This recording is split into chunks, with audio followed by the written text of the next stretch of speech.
बिस्मिल्लाहिर्रहमानिर्रहीम। अस्सलाम वालेकुम। कैसे हैं आप सब? उम्मीद है आप सब खैरियत से होंगे। टाइटल तो आप पढ़ ही चुके होंगे। आज मैं बनाने जा रही हूँ कीमा भरे करेले। वैसे ये रेसिपी मम्मा तब बनाती जब मैं घर पे नहीं होती थी। आज मुझे बनाने का मौका मिल गया तो मैंने कहा चलिए आपके साथ शेयर करें। करेलों को हमने छीन लिया है और इसमें आप देखें हमने कट लगाया है। एक तो ये तरीका कट लगा के इसके अंदर से बीज निकाली और दूसरा ये है कि सिर्फ एक साइड से इसकी कैप उतारी है, ठीक है, दूसरी साइड से नहीं हमने उतारी। और वो जो होती है ना टीस्पून की पिछली जो स्टिक होती है उससे अच्छी तरह से मैंने अंदर से इसके बीज निकाल लिए हैं। आप इसे नमक लगा दें, कम से कम 2 घंटे रख दें। अच्छा, और ये जो कैप है ना, ये हम इसी तरह यहाँ पे इसे बंद करेंगे। वो मैं आगे जाके आपको तरीका बताती हूँ, ठीक है। तो हमने इसे नमक लगा दिया है। ये देखिए 20 मिनट्स बाद ही ना पानी निकला है। अब पैन को ना आप ज़रा तिरछा करके रखिएगा ताकि पानी एक साइड पे निकल आए। तो आप चाहें तो ओवरनाइट भी रख सकते हैं, लेकिन 2 घंटे रख लें तो अच्छी बात है। बाद में इसे अच्छी तरह से धो के किसी छलनी में या किसी बास्केट में इस तरह डाल दें ताकि एक्स्ट्रा पानी निकल जाए। दूसरी तरफ हमने लिया थोड़ा सा ऑयल और उसके अंदर हमने ये प्याज फ्राई की है, करने लगे हम, ठीक है ना। तो प्याज ज़रा सा ब्राउन हो गया ना हल्का हल्का सा, तो हमने इसमें कीमा डाली। कीमा फ्रीज़र में पड़ा हुआ था तो मैंने इसको माइक्रोवेव ओवन में थॉ किया। अच्छा, 2 मिनट बाद फिर मैंने इसमें डाल दिया लहसुन, फिर उसके बाद अदरक और ये जो रेगुलर स्पाइसेस होते हैं, हल्दी, सुरख मिर्च, नमक और धनिया ज़ीरा पाउडर, बस। बाद में इसको ज़रा मैंने अच्छी तरह स्टर फ्राई किया और फिर 1 गिलास मैंने पानी डाला ताकि जो थोड़ी बहुत कसर है ना कीमे में रह गई वो अच्छी तरह गल जाए। लेकिन मुझे लगा पानी थोड़ा कम है तो मैंने 1 गिलास और डाल दिया और ढक्कन दे दिया। अच्छा, जब इतना ज़रा काफ़ी यानी पानी उड़ गया ना, इस तरह की सिचुएशन हुई, तो मैंने इसमें डाल दिया दही।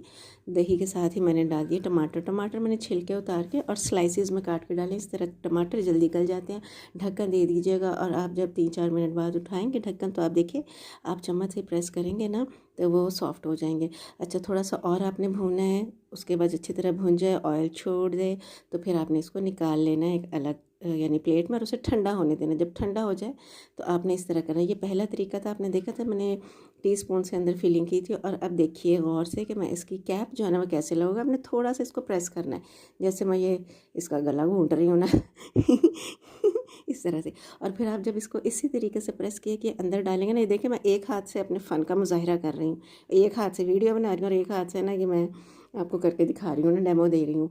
तो ये देखें अंदर चली गई इसकी ढूंढनी इसकी टोपी इसके सर पे फिट आ गई माशाल्लाह से, ठीक है। अच्छा, एक ये तरीका है और दूसरा वो रेगुलर तरीका है कि अच्छी तरह से कस के ना इनको आप ना बांध देना खूब अच्छी तरह से, कहीं पे कीमा फरार ना हो जाए जो इसके अंदर हमने कैद किया हुआ है।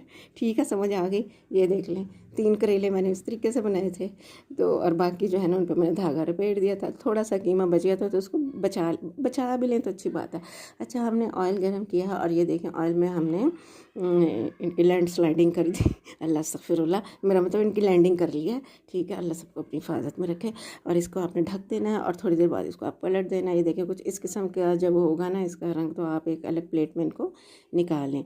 उसके बाद हमने क्या करना है, चॉप्ड कर लें ऑनियन को। एक ऑनियन काफ़ी है और थोड़ा सा वो जिस ऑयल में आपने करेले फ्राई किया ना उसी ऑयल में आपने ऑनियन को ट्रांसलूसेंट सा फ्राई करना है, बस ट्रांसपेरेंट हो। और फिर इसमें आपने चॉप्ड टमाटो डालने हैं और हल्दी, नमक इसमें डालना है, जी हाँ, सुरख मिर्च भी डालें और धनिया ज़ीरा पाउडर डाल के इसको थोड़ा सा आप ना अच्छी तरह स्टर फ्राई करें कि ये सॉफ्ट हो जाए। और फिर जब वो सॉफ्ट हो जाएंगे तो वो जो बचा हुआ कीमा था ना वो आपने इसमें डाल देना। इसको हमने जूसी सा रखना है, समझ आई आपको, इसको ड्राई नहीं करना। उसके बाद आपने इसके अंदर जो हमने फ्राई किए हुए थे ना करेले वो डाल देना और ऊपर हरा धनिया छिड़क दें, चुटकी गरम मसाला डालना छिड़क दें और फिर आप इसको डिश आउट कर लें और थोड़ा सा इसका मेकअप शेकअप कर लेंगे। मैंने टमाटर के छिलकों से ये ना गुलाब के फूल खिलाने का कामयाब तजर्बा किया है, तो ये आप भी कर लिया करें कभी कभार ऐसी मस्ती। इस किस्म की खूबसूरती ज़रा ले आया करें अपने खानों में, कोई हर्ज नहीं होता। अच्छा, ज़रूर ट्राई कीजिएगा और मुझे बताइएगा कैसे बने। दुआ में याद रखें। अल्लाह हाफिज़।